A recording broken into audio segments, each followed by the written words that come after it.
yeah. It's nice to see some Hamantashen over there. It's always a pleasure to see Hamantashen. So we're gonna start with talking a little bit about something we spoke about before a little bit, and that is about heart transplantation. Right? You know, to transplant your heart. You know, if someone doesn't have a heart, you can donate your heart. So obviously, we're not talking about giving your heart while you're alive, because you know that's a bit of a problem to live without a heart. Right? To live without a heart. Although I know a few of those people, but it's not a good idea to give away your heart, because the Torah says you need to save someone else's life, but not when you through a suicide, through giving up your own life. Right? We know the famous Gemara, which speaks about two people are traveling in the wilderness, and one person has a bottle of water, and the other person doesn't have a bottle. So there are those that say, give the other person the bottle of water, right? So the other person should live. But Rabbi Kiva says, the Jewish approach is that your life comes first. Even though it's a mitzvah to save, one of the greatest mitzvahs to save someone else's life, but not at the cost of your own life, right? Not at the cost of giving up, you know, of committing suicide in order to save someone else's life. So if you have the bottle of water, you drink it. I mean, obviously, if you could divide the bottle of water and there'll be enough for both of you to be able to survive with the half a bottle of water, obviously you should divide the bottle of water.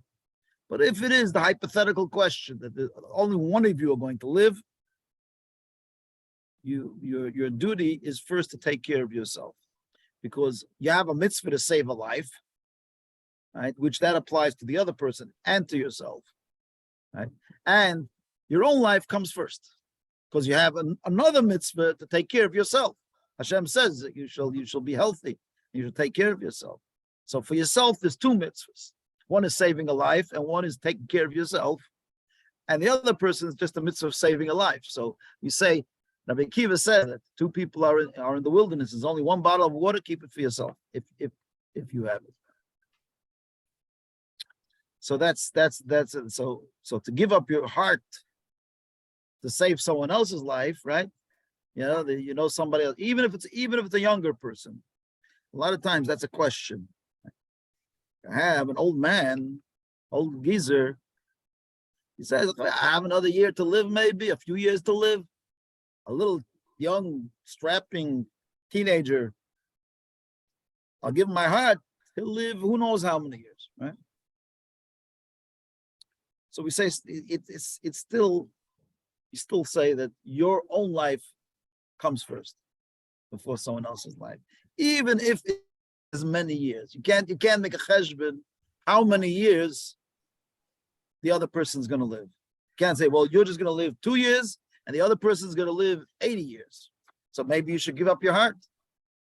Because if that's the case, also everybody will be like, you know, cutting themselves up and giving up hearts. So that is not the right way. Just 1 second here. So we say, your own life comes first. So giving an organ of yourself that's going to kill you, that we don't believe it. So when they came up with the idea of heart transplants, before they came up with human transplants, they came up with having transplants from animals. There was mechanical hearts also, you know, like mechanical hearts. But there also was a time that they tried to give humans entire hearts from other animals. And even till this day, there are parts that's quite a valves and things which come from other animals. And one of the big questions that always people I remember asking me years ago was, am I allowed to take a heart from a chazer? Yeah. You know, in Yiddish they say a chazer hearts. You know, he's a heart like a chazer. Imagine if you have a heart of a chazer, right? You know what I'm saying? It's not very good, huh? A chazer is a pig. Yeah. Pig. So can you take? So and people came. I remember asking me the question years ago, Rabbi, are we allowed to take a heart of a pig, or we like to take a valve from a pig? I even had the question also when you go sometimes to the dentist, right? And they give you some bone, a bone transplant, right? So they can give you sometimes it's artificial stuff, sometimes it's bone, human bone, right? Or human bone or animal, or you can get animal bone, and it could be even the bone of a chazer, right? So that's or non-kosher animal, put in your mouth a piece of bone. So there's all these kind of questions. All these questions are really not such questions, but when it comes to saving a life, the answer is that you're allowed to take the heart of a pig, and there's absolutely no problem with it, because saving a life overrides any consideration that might be of using a pig. And really the truth of the matter is that it doesn't say anywhere that you're not allowed to derive benefit from a pig. The only thing the Torah says, you're not allowed to eat a pig. It doesn't say you can't use a pig. Yeah, you are what you eat, right? You are what you eat, but over here you're not eating it. You're not eating it. You're just taking the heart and transplanting it into yourself. So there is nowhere in the Torah where it says that you can't benefit from a pig. In fact, we do benefit a lot from treif animals, from pigs. Anybody ever play American football? Yeah, American football. What's the football made out of? A pigskin. So it's right. So you're not allowed to play with that. Yeah, we all play with that at some point. In American football, you also have Hail Mary too. Yeah, Hail Mary. You see, that's how it came. One thing led to the other. You have the Hail Mary led to the pigskin, terrible stuff. But the truth is that there's no prohibition in the Torah of deriving benefit from a pig, from a treif animal. There's no problem with it. Rabbi, what about some of the medications that have actually the crustacean shells in them? Oh, yeah, that's a good question. So remember, if anything is life and death, right? Life and death overrides everything. So there's no problem. It's not necessarily life and death, but it's pain management. That's where most of those things are used. Right. Okay, so there are a number of issues, and when they first came out with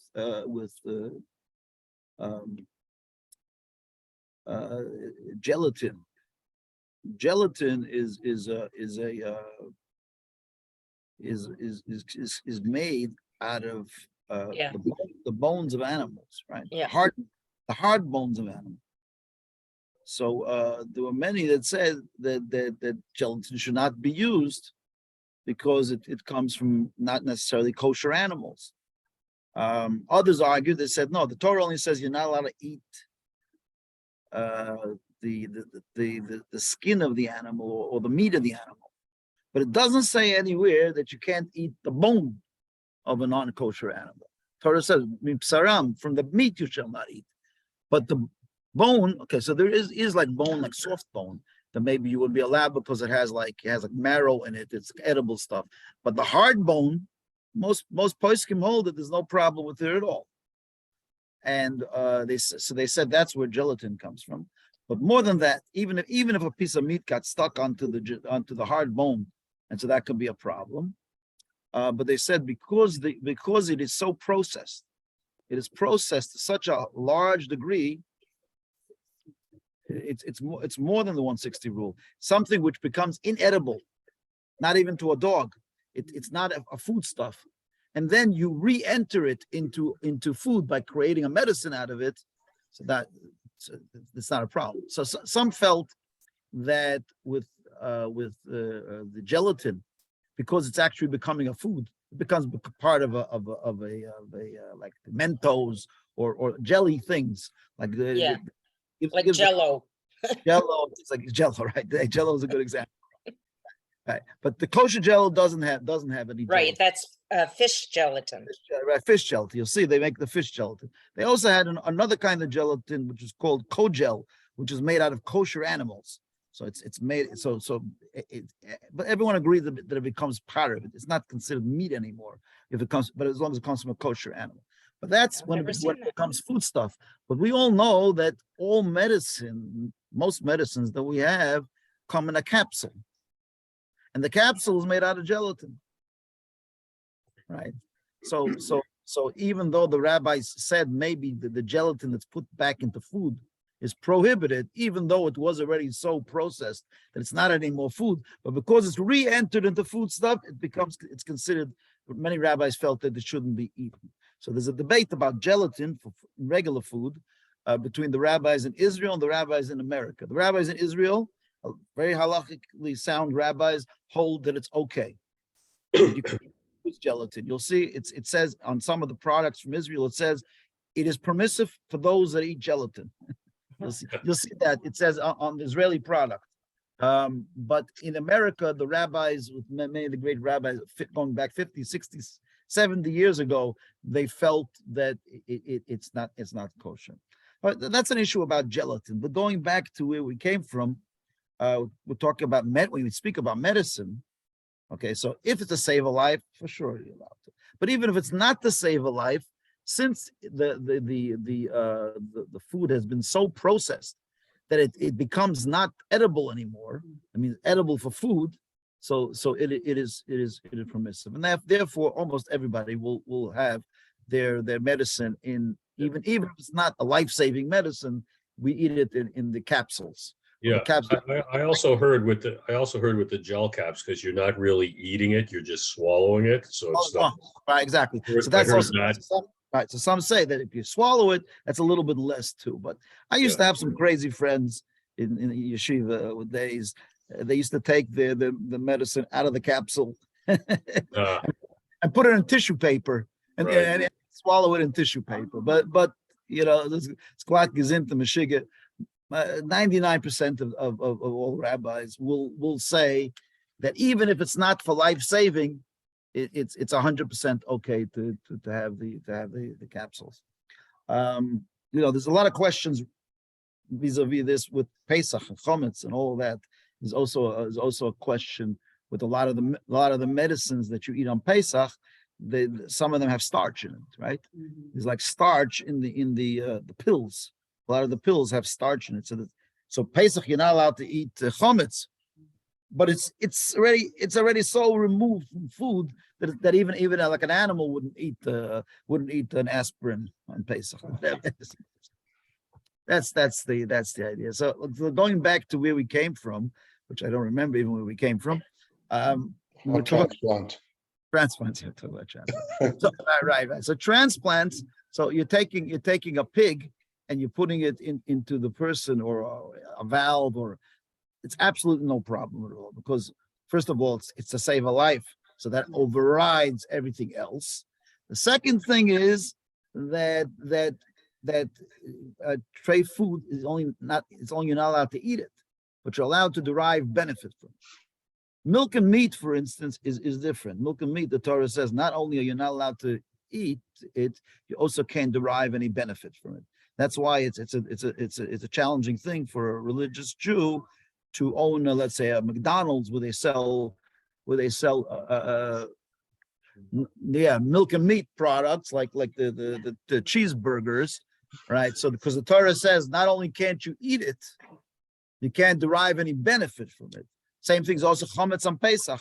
Not only can't you eat it, you also can't derive any benefit from it, right? And then you can't be selling chometz in your store on Pesach, even though you're not eating it, but that could be a problem deriving benefit from it. Plus, there are other problems involved with that too. So but using a pig or using a non-kosher animal to incorporate it in the person That's fine. Now let's talk a little bit more about the heart. So a little bit later, as the science developed a little bit more, they successfully succeeded in transplanting a heart. I think the first one was in South Africa, actually, Dr. Barnard or whatever his name was. Yeah, I remember. Because his brother once came to our shul here. Yeah, because he's a South African, and so all the South Africans come to our shul.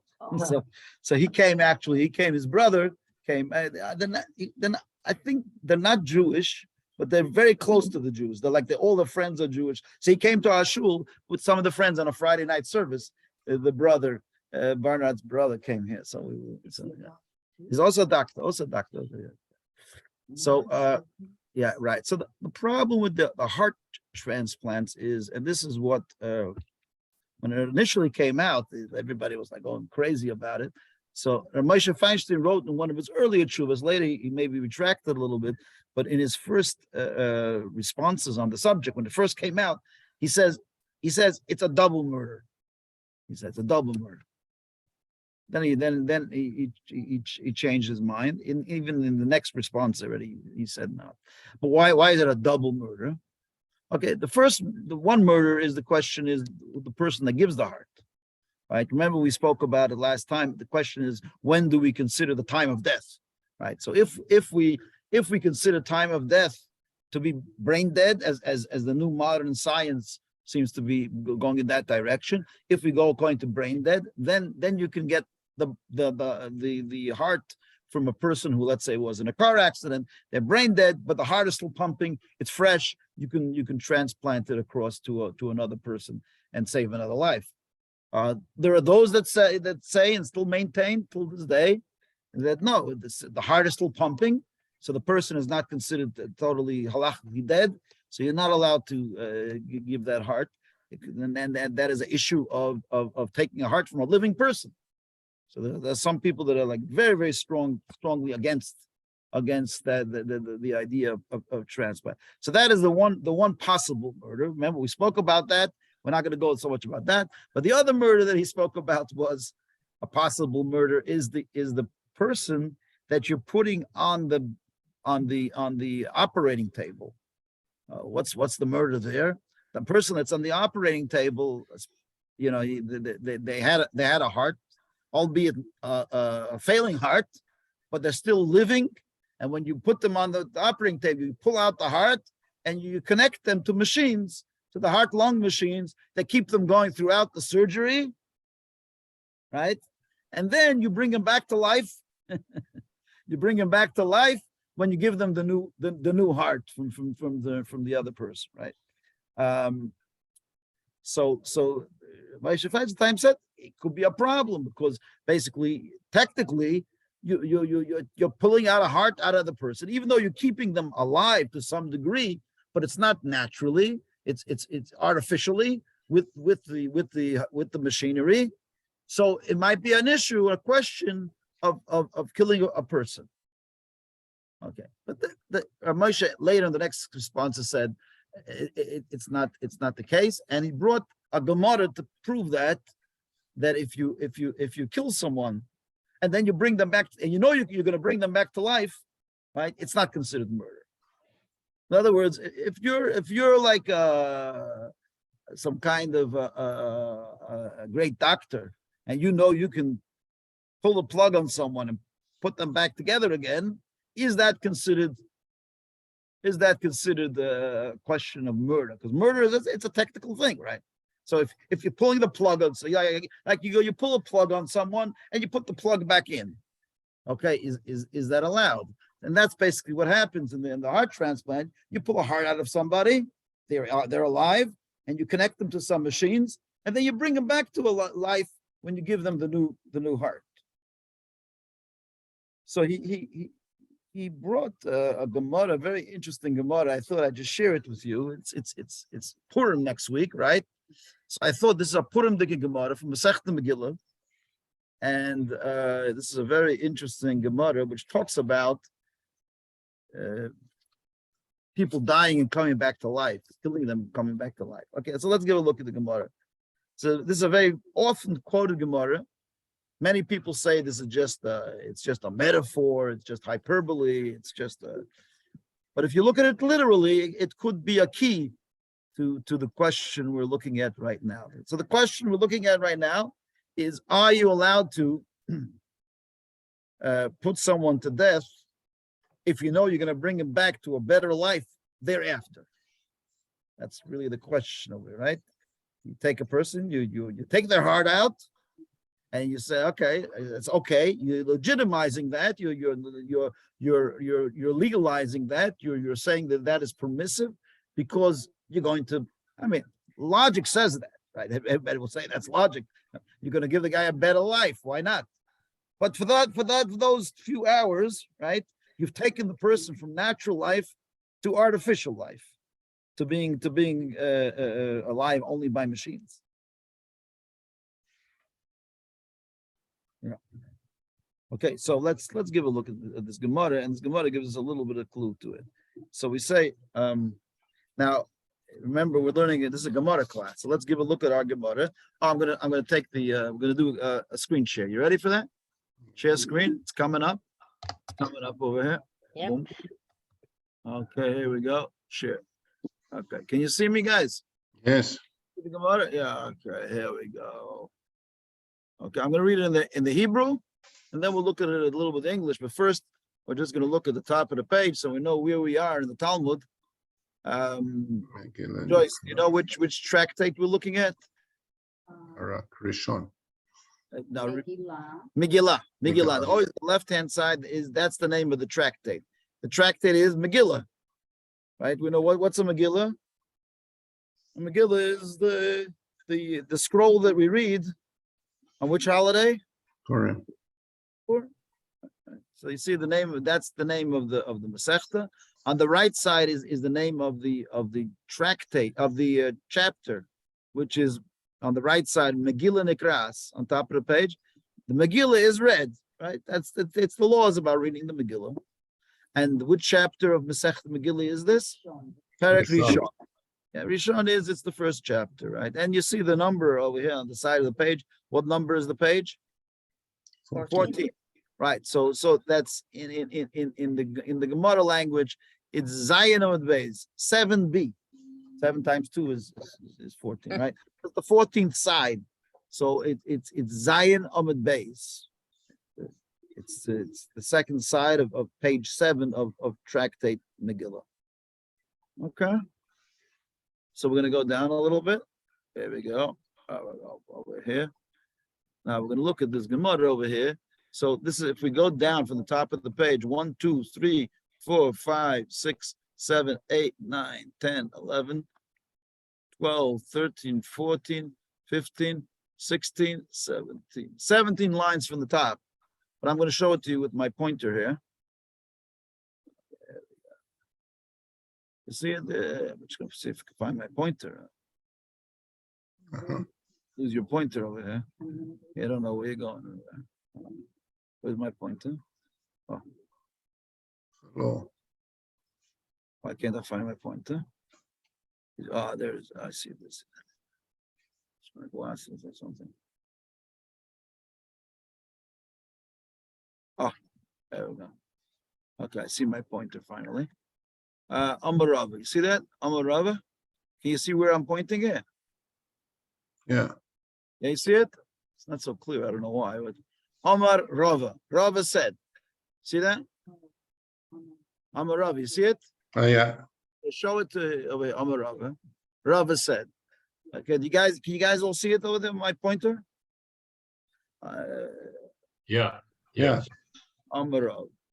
Amar Rava. Rava said. So the Rava said the famous line. That's what Rava said, and they were talking about the mitzvah, one of the 4 mitzvahs of Purim. One mitzvah is to read the Megillah, another mitzvah is to give gifts, known as Shalach Manos, right? And the third gift is to give gifts to the poor, give money to the poor. And you're supposed to give to 2 poor people. That's called Matanot Levionim. That's gifts to the poor. So there's Shalach Manos, the mitzvah of reading the Megillah, and mitzvah number 4 is to have a big feast.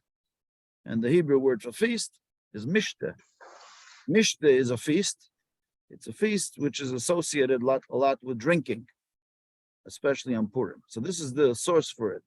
It says, Mechayev inish lebesume v'puri. You see the next four words? Mechayev means a person is responsible. Inish, a person. Lebesume, to lebesume is to drink. To drink on Puria. This is Aramaic. So Puria is Purim in Aramaic. Okay, so a person has to drink on Purim. Ad lo yada. You ever heard the expression ad lo yada? That on Purim you have to be ad lo yada, until you don't know. Until you don't know. Okay, until you don't know what don't you know on Purim? You have to reach a point of inebriation, as they call it, right? Actually, today's class goes contrary to the class we had last time. That's Hebrew. About That's drinking what we in read in our prayer books. Huh? What's that? So you drink until you don't know the difference between Mordechai and I'm hard to Haman. Right. So it says Bain utter Haman, to the point that you don't know the difference between cursed is Haman, lebarach Mordechai, and blessed is Mordechai, right? So, an interesting halacha, because that's why people on Purim drink a lot and they get a little drunk. But look carefully at the words. It says you should drink on Purim to the point that you can't differentiate between cursed is Haman and blessed is Mordechai. So some say it means that you should actually become like that you don't know anything, right? Some say no, it means only up until the point that you can't differentiate. It doesn't mean that you actually are not that drunk that you can't distinguish between Haman and Mordechai, right?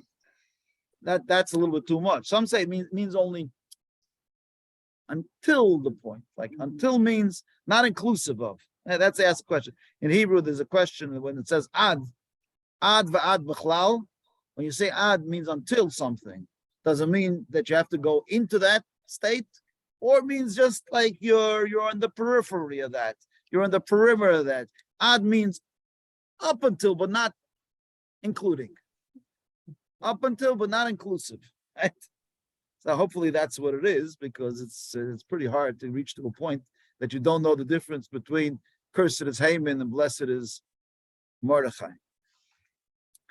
So now the Gemara tells us a real story that happened then. Now, like I said, you'll see how we translate this, but if we do translate it literally, perhaps this can shed some light on our transplantation question. How? Okay, so the Gemara tells a story. Rabbi Rab Zera. Okay, I'm going to go to the English now, so you can look at the English part. Yeah? So you'll feel a little bit more confident in the English. Maybe I shouldn't show you the English for this. Okay, so let's see if we can find it. Okay, here we go. So here we have Rabbi said. You see in the left column. I'm going to point again to the translation of what we just read. You see, Rabbi said. See that? No. You see it? It is No. the of a man to mellow himself. Okay, mellow himself with wine on Purim until he cannot tell the difference between the person of Haman and blessed be Mordechai. Now, like I say, some people in the Shulchan Aruch, it says that some people have a custom to go to sleep, take a little of a nap. So that's enough to once you're napping, you don't know anything right when you're napping. Right? But simple translation is to say a good l'chaim. The story the Gemara tells a crazy story. Like I said, some say this is literal, and some say, yeah. It says Rab and Rab Zera joined together in a Purim feast. It became really like they got involved in the Purim. They became mellow. Okay, mellow. What's mellow? Mellow is like ungeschickt, whatever. Right? They became mellow. So Rab and Rab Zera, the name Rabbi means the great one. Rab Zera was also a famous rabbi at the same time. Zera actually in Hebrew also means small. So the big one and the small one. Rabbi means the great rabbi, and Rab Zera means the small. Okay, they became mellow. And the rabbi arose and cut Reb Zera's throat. In Hebrew, it's a better word. He shechted him. Okay, Come Rabbi, he was so drunk that he stood up and he shechted him. Right? That's. I can tell you, some people learn this Gemara in a more of a metaphoric way. He shechted him. He brought him to a higher level. He learned Torah with him. You know, there's all kinds of apologetics explanations, but the simple meaning over here is that he brought him to a state of like the chicken. You know, the chicken after they shecht it, right? Okay, so. For Reb Zera. On the next day, he saw what he did. Right, he got a little worried. He's in big trouble, right? Like the day after you get drunk as a kid, as a teenager, you have your mother's car, and you smashed it up. And the next day you say, "Man, I better do something quick," right? Hopefully not, but Yeah. So you quickly go and you buy a new car or something, you know, whatever. Right. On the next day, so what did he do? So he was a big tzaddik Rabbi. He was a great righteous man. So the next day he prayed on his behalf and revived him. You hear this? Yeah, they were great rabbis. They knew how to revive the dead. Right? He was a great rabbi, so he knew how to bring the dead to life. Huh? Yeah. So, like I say, so there is the metaphoric way of learning it, that they became so drunk they went to a high spiritual level, and then he brought them back to the physical world. Yeah. You could say that. Yeah. But listen to this. On the next day, he prayed for him and he revived. Next year, Rabbi invited Reb Zera again to his house. Right?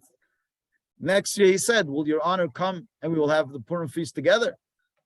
He said, "Maybe you want to come again this year after we had so much fun last year." Can you see it in the English? Yeah. He replied, "A miracle does not take place on every occasion. I'm not relying on another miracle of coming back to life. It doesn't happen on every occasion." Okay. Now, this Gemara, like there are some Gemaras which are halacha, and some which are agadata. Agadata is agada, which is midrash, can be interpreted in different ways. But if we were to take this simply,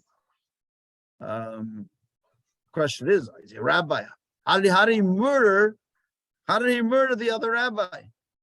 He cut his throat.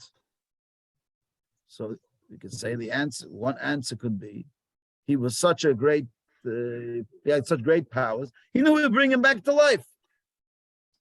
To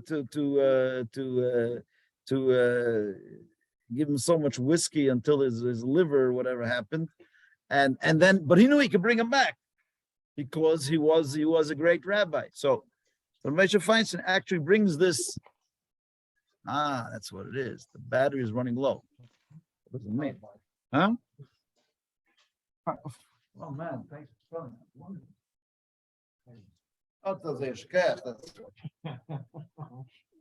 By the way, can you guys hear me? Yes, Can you guys? Huh? yes. Oh, yes. Okay. My thing was, the battery was going off. I think you know what? It's okay to have the battery go off if you know you can put it back on. If you know that you could always turn the power bar on again, so it's okay. Like your phone, right? Your phone, if it goes off, and you know you can always recharge it, right? So these rabbis, they knew how to recharge each other. You know, they know how to bring that. So anyway, so Moshe Feinstein says an interesting thing over here. So we see from here that Rabbi would never commit an act of murder. The only way he would do it was if he knew that he was able to bring him back to life. So if he knew he'd bring him back to life, so that's not considered act of murder. So he says it shouldn't be any less that if a doctor knows that you can bring the person back to life, by even if you're taking out this heart and plug a machine and you bring them back to a better form of life, so that's not considered murder. He tries to bring a a little bit of a proof for this Gemara. I'm bringing this Gemara because it's before Purim. I thought it'd be nice to see this piece of Gemara. And it's interesting how the rabbis sort of tried to connect totally obscure things which have nothing to do with each other, but it's a proof for each other. The proof is from here, this Gemara. Since we see Rabbi slaughtered Rab Zera and brought him back to life, he would never do something which is an act of murder unless he knew he was able to bring him back to life. Okay. Don't test this, even if you're a big rabbi. Don't test this on your friends on Purim. It's not a very good thing. As he says over here, a miracle does not take place on every occasion. So we don't. Okay. So this is this Gemara over here, which he say, in the next response, Moshe Feinstein writes that we can see from here that for sure there's no murder involving the person that's being operated on. The other question, the bigger question really is, and which the question applies today, can you take the heart from a brain dead person or not? No. There's a secondary question, like a corollary question that comes out of this. Okay, so I'm just first going to stop the sharing here. Give me a second there. Interesting corollary question is, the question is, okay, so some people say it's fine to donate all the organs because it's to save other lives. And once the person's brain dead, as we said last time, decapitation, brain dead, the same thing. It's considered the person is already passed away. So there's no problem with doing that. But there is a secondary question. Let's say you don't hold of that. You believe that you're not allowed to donate a heart from a person. You're not allowed to take a heart from a person that their heart is beating. So if you hold that, are you allowed to take a heart from someone who is giving their heart, right? In other words, let's say you're lying in the hospital and your heart's failing, and the doctor says the only way you could be saved is if you get a heart transplant. But it's a heart transplant to be taken from a person that's brain dead. The person's already given their heart. It's here. It's right here on the table. It can go to someone else or it can go to you. But you don't believe that that is morally correct, that is the morally right thing to do. If you believe that that's not morally right, are you allowed to accept it as a gift to save your own life? It's a good question. In fact, in Ontario, at some point, I remember when the Ontario premier at the time was McGuinty. So they wanted to pass a law that anyone that will not sign their card, the donor card, will not be able to be a recipient of it. And even if you say it's for moral reasons, if it's for moral reasons, then let somebody that will give their heart get the heart. It's a good, interesting moral question, right? Are you allowed to take a heart from someone that you think it was received in something which was contravening the law or contravening your own moral standards, right? I mean, you could take it a step further. This sort of question is a question which can be involved in many cases. Let's say certain organs were procured in questionable ways. They come from third world countries, and perhaps they've done things which were totally unkosher just to make a couple of dollars. And there's a lot of movies about this kind of stuff, right? Where they kill people in order to get their organs, and then they sell it. But I mean, you weren't party to it. Nobody here was in Canada was part. But now you have that organ, and it's already that person's already, whatever was done already. Question is, are you allowed to benefit, to save your own life with something which was questionable, dubious, And for the person that believes that you're not allowed to give the organ, then every heart transplant is a questionable act. I believe that the halacha is that even if you hold it, you're still allowed to take it, because now you're on the table and you're about to die. You're allowed. It's not the best thing to happen, but it's to save a life. So you are allowed to accept. But what about? Yeah. Are you not, if you accept it, are you not sort of giving out the message Right. that it's okay, go and kill a people? Right. That's a good question. Yeah, it's called. Yeah, you have a lot of times this idea in Torah called mitzvah abba aveda, a mitzvah that comes from an aveda. From a bad deed. Bad deed. Someone. Can you like it says you can't if you steal from someone their tree, their branches, and then you use it for your schach on your sukkah. So Hashem says, don't make for me sukkahs from stolen objects, right?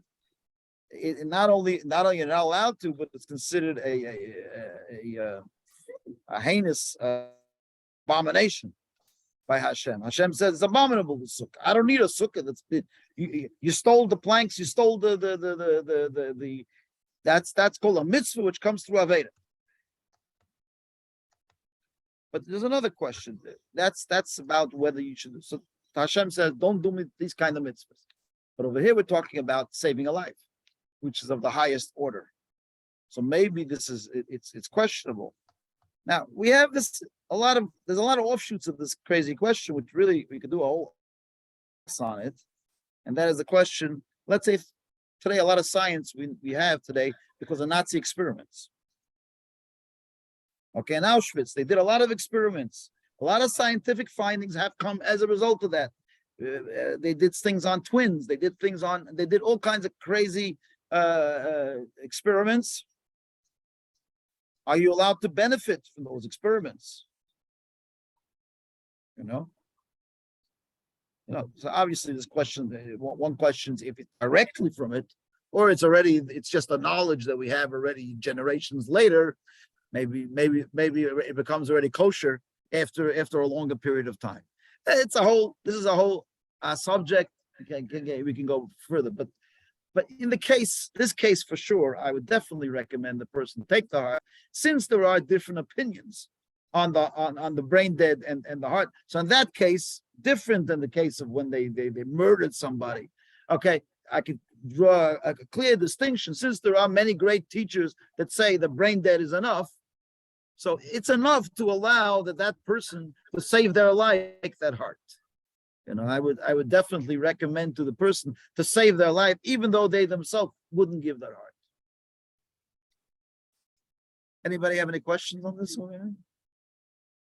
It's like a lot of ideas here. We're just sharing. Okay. So that's let's see what time it is. Oh, okay. So that was the heart. I spoke about the heart transplant, about the questions about taking the heart, giving the heart, about the person that's on that person receiving the heart, the person that's giving the heart. Those are all the questions. Yeah, question about it.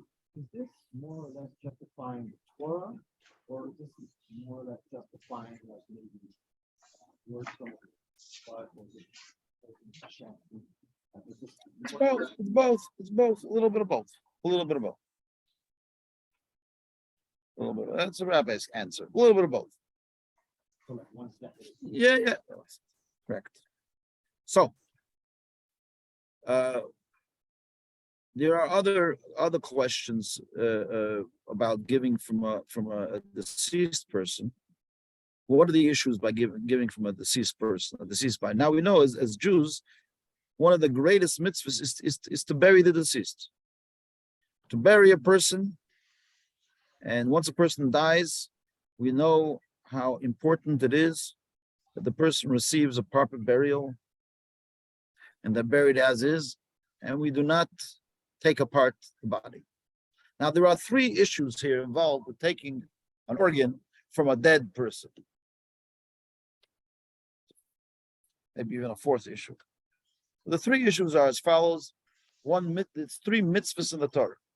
One mitzvah in the Torah is that after a person dies, you're not allowed to do anything to mutilate them after they die. We see that you're not allowed to do anything to. You have to bury the body right away, and not to do anything to give disgrace and dishonor to the body. It says in the Torah that even a murderer that they executed with the death penalty, obviously it was a very serious crime in the Torah. Torah speaks about certain cases where there is a death penalty. It says that after the death penalty, they would, for a short period of time, the body was hung after the person was everyone should see what the person had done. But you're not allowed to leave it all night long. Even a murderer, you're not allowed to leave it all night long. It says, for sure, you will surely bury the person. Because even a murderer who would maybe murdered someone else, right? And we put the person to death, he can receive a death penalty, we're not allowed to leave the person hanging on overnight. Because that's not the Jewish way. Because that is a disgrace to the body that housed the soul for the entire lifetime, piece of God, a body created in the image of God. You're not allowed to do anything to disgrace it. That's called nivul hames, disgracing of the dead.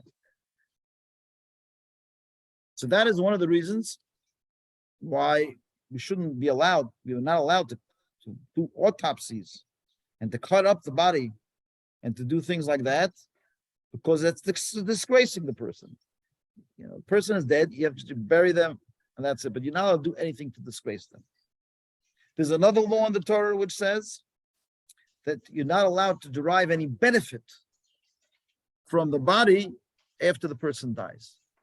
Brought down many places in the Gemara.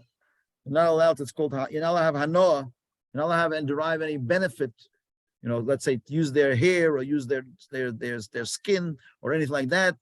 You're not allowed to even a little bit of skin, you're not allowed to take it. You're not allowed to derive, just one second, you're not allowed to derive any benefit. And the third law is, we know that as Jews, there's a mitzvah, a positive commandment of burying the person. So there's 3 prohibitions over here. One is to disgrace the person. The other one is deriving any benefit from their body. And the third thing is it's a violation of a positive commandment, for you shall surely bury the person. And that applies to every part of the body, that every part of the body must be buried. So the question is now, if you're going to take an organ out of the person that there's deceased, are you allowed to do that to help another person? Now let's talk about a few parts. We just spoke before about a heart. Let's talk about some simpler cases. There's something that's known as a cornea transplant. A cornea transplant is just a little skin that's on top of the eyelid, on top of the eye, in the eye. It's on the surface of the eye, and what happens is sometimes people have a problem with their cornea, and the vision becomes clouded.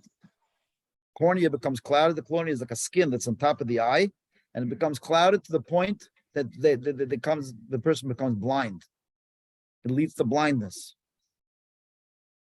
So this question came up a while ago, many years ago, and in the halachic response, can you do a cornea transplant? Now, the cornea transplant is not from a living person; it's from a dead person. Person had passed away. Can you take a piece of their skin that's on that's not skin? It's a little membrane called the cornea that's on the eye. Can you take it from a cadaver and transplant it to a living person? So we have to deal with all of these 3 issues. The one is considered disgracing the dead, right? So there were many that said maybe we can get around that, because disgracing is only something that's visually seen, and this is like a skin on top of the eye, which nobody really sees because you close the eyelids. So it's not like a part of the body that's taken out, a hole in the person. So maybe that is not considered a disgrace, because the eyes are covered up. So that was how they dealt with that. But there also is the question of, are you allowed to derive any benefit from the body, which is a question, and also the other mitzvah, the entire body. Okay, so you're taking something out of that. So one rabbi, the first chief rabbi of Israel, his name was Rabbi Unterman. Unterman was like the first chief rabbi of the state of Israel. And he actually had some interesting rulings. One of his rulings, actually, he backed out afterwards, was he allowed microphones in the 1950s. And many Orthodox shuls used microphones, but based on his ruling of allowing a microphone in a shul on Shabbos, a microphone that was turned on before Shabbos. So in Shara Shemayim, until about 20 years ago, they had a microphone there, or that they used only on Rosh Hashanah Yom Kippur when they had a big crowd. So there was it came from him. He eventually backed out of that. Well, Lubavitcher Rebbe also was an engineer. So he wrote a whole thing on microphones, explaining how microphones, from a scientific point of view, there's not doesn't mix a lot into halacha, but this particular thing he mixed into because he said that's his specialty. Right. So he spoke about how a microphone, even if you put it on before Shabbos, but when you speak into the microphone, you're creating electrical currents, which that was a anyway, that's Unterman. But I'm telling you Unterman because Unterman came up with this very interesting novel idea. Chiddush came up with a novel idea. He said that in the Torah it says that blindness is almost like being not alive. It's like it says a blind person, a summa chashav kames. It's almost like a dead person because you can't see it. You're almost like a step away from death. So the Rabbi Unterman said more than that.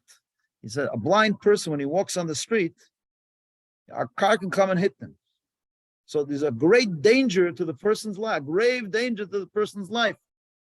So if we don't put in the cornea in their eye, they could be walking on the street because we didn't put the cornea in. So he said, transplanting the cornea is a matter of saving a life. Okay, well, you put a heart, obviously saving a life. But he said even a cornea could be defined as saving life. But that response only is when it's for two corneas, not when it's for one, right? Because if you have one eye that's working, so you don't have that saving life issue. Okay. Right? But nonetheless, it was quite a. There are many that say that cornea also is like such a small skin that it's not considered really benefiting even from the dead, and it's not considered. There's no problem at all. But the general consensus is, like Unterman said and others, that we do cornea transplants, even though it comes from a dead person. There's no problem with giving the cornea. That was another issue, that big discussion. And then we have the other issues is like the kidneys and the livers and all that. So transplanting kidneys, we know that everybody holds that from a living person. Not only it's allowed, it's actually to give a kidney if one is able to give a kidney. Now there were those that said that maybe it should be forbidden to give your kidney while you're alive, because if Hashem gave you two kidneys, And you're going to be he gave you, so let's say one of your kidneys fail, God created like a spare tire that we have, right? We have a second kidney, that the first kidney fails, you have a second kidney. So the question is, are you allowed to put yourself, your Huh? spare tire, are you allowed to give away your spare tire? and then when you have a problem, you Correct. got And they have a nothing. problem, you're stuck without a spare tire. Yeah. It's even a greater question than that. Now, a person is supposed to, do whatever they can to save someone else's life. So you do whatever you can to save a life. That's very important. Okay, well, let's say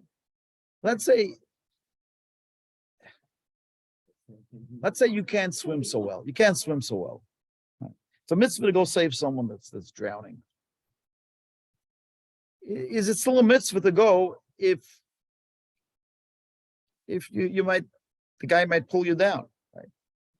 So we know that the greatest mitzvah is to save a life. But do you have a mitzvah to save a life if you're putting yourself at risk as a result of saving a life, right? Okay, this is like the question, it's so, if it's a clear cut save someone's life and to save your own life, obviously, right?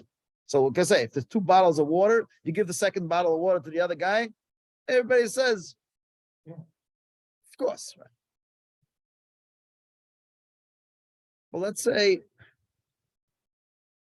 you have a bottle of water and you think 2 of you might be able to make it to the other end with a half a bottle of water, but maybe not, right? So maybe you should keep the whole bottle of water, right? I'm saying the whole bottle of water would be like the 2 kidneys, right? Should we? So there is a debate between the Jerusalem Talmud and the Babylonian Talmud. So the Jerusalem Talmud seems to say that you have to risk your life in order to save another life. The Babylonian Talmud, which doesn't say that halacha, it seems that it holds that there's no mitzvah to put yourself at risk in order to save someone's life. But that's only about whether there's a mitzvah or there's no mitzvah. But everybody agrees that it's like a good Samaritan. It's a great level to go ahead and save someone, put yourself at risk to save someone's life. Right?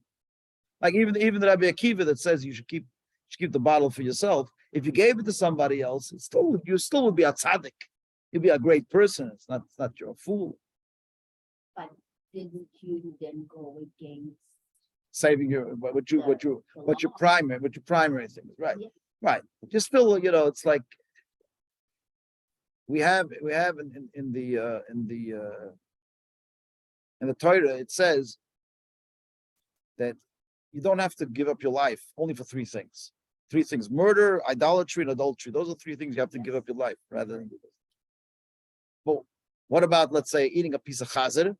For that, not only you don't have to give up your life, but you shouldn't give up your life because your life is more important than not eating a piece of chazer.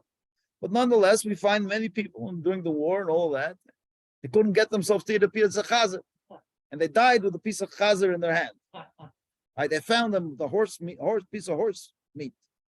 They just couldn't get themselves to eat the horse meat. Right? Were they fools or were they pious? This is a good question. Okay, there's some questions in that. You call me up when you have that question. Call me up, and I'll look up in all the books, try to figure it out for you. But it's not such a simple thing. But the thing I'm really saying is that if somebody doesn't want to give up their kidney to save a life, it's a valid thing. It's not like you're a murderer if you're not giving up your kidney to save someone else's kid. It's not life. But somebody that does give up the kidney is definitely, according to all a big tzaddik, a righteous person. First of all, it's different a little bit because you can live with 1 kidney to the end of your life as well. You don't know if you're going to be running into trouble. And the other thing is that you can always get a kidney from someone else as well, right? From some other pious person, you can get the kidney. It's a great mitzvah to give a kidney, and I know a lot of people that have given kidneys, and in our shul and in other places, and it's a beautiful, beautiful mitzvah. But I'm just telling you what is the debate about giving it up, because you're putting yourself at risk when you're yeah. So if somebody doesn't want to do it, we can understand where they're coming from, and it's a legitimate argument. We have a question coming. We have a question coming here, and from the 25 people in the room, we have this one young lady who has a question here. Yes, Joyce. this is very difficult. Yeah. and I don't mean to insult anyone, Okay. do Gentiles have to live under the same conditions that we do about no autopsy and you can't? Yeah, because the Gentiles have exactly the same things because they have the Noahide code, which is not to murder. In fact, by Gentiles in some areas are even more severe because they have only 7 laws. So those 7 laws are treated even stronger. So Okay, in some place some say that the laws of abortion for Gentiles are even stricter than it is for Jews. Okay, so you answered my question basically. Yeah, we spoke a little bit about it last time, I think. We spoke about. Okay, so guys, so we know what to do with corneas, we know what to do with kidneys, we know what to do with livers, we know what to do with hearts, or at least you know what the subject is, the subject matter, and you know what to do on Purim. You know what to do on Purim. If you have somebody you really don't like, drink some little bit of l'chaim with them, and You can pick up the knife. you can shech them. But don't tell them that Rabbi Plotkin said that because I'll be sitting in jail with you then. Betting. You gotta bring them back. But yeah, as long as you know how to bring them back. That's it. I said I thought I knew how to bring you back. I didn't. I thought I knew the trick. Darn it.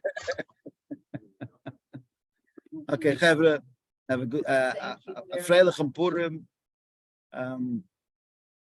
A good year and everything. We'll see you. Yeah. So the final class of this series is going to be a Mitzvah Shem on Wednesday, next Wednesday. Okay, sickly course. Then we'll talk about how we want to continue this. There will be a class next Wednesday. Okay. Okay. Thank you. Thank you very much. Thank you, Rabbi. Thank you, Thank Rabbi. you, Rabbi.